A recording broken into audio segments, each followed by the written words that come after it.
Luke, I'll pitch it to you. Hey, Luke, do you have a top 5 favorite Red Hot Chili Pepper songs in your personal library?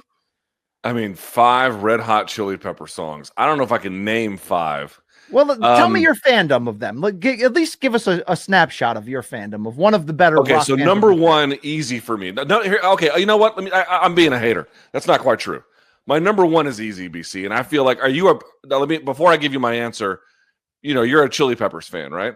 Yeah, more casual than hardcore, but definitely a fan. Yes. Okay, so I feel like their best song by a country mile is Under the Bridge, right? Yeah.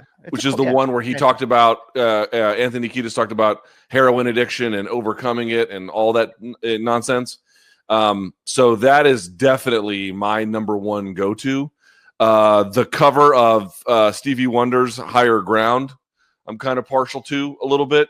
What else am I in favor of, BC? Let me see. I would say the end of the night. So I was a big Blood Sugar Sex Magic, which was their first real sort of mainstream commercial album where they got a little bit away from being more just, funk and other things.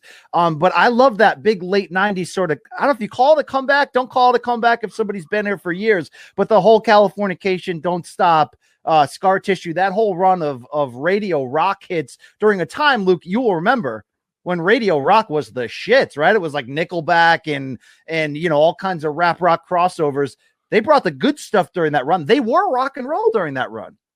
Yeah, and that was such a huge time that was really the peak of rock and roll, if you ask me, or at least its last peak anyway. So I would say, okay, we've got, I like Californication too, but you got Under the Bridge, Breaking the Girl, I would add, Higher Ground, and I'm going to throw in, not that it's one of the better ones. I am not a Chili Peppers aficionado, BC, but I'll throw in Aeroplane. It's my aeroplane. That one. I'll add that one. Look, let's stay there. Do you also like Your Pleasure Spiked with Pain? I certainly do. Good sir. All right, give me your top 5.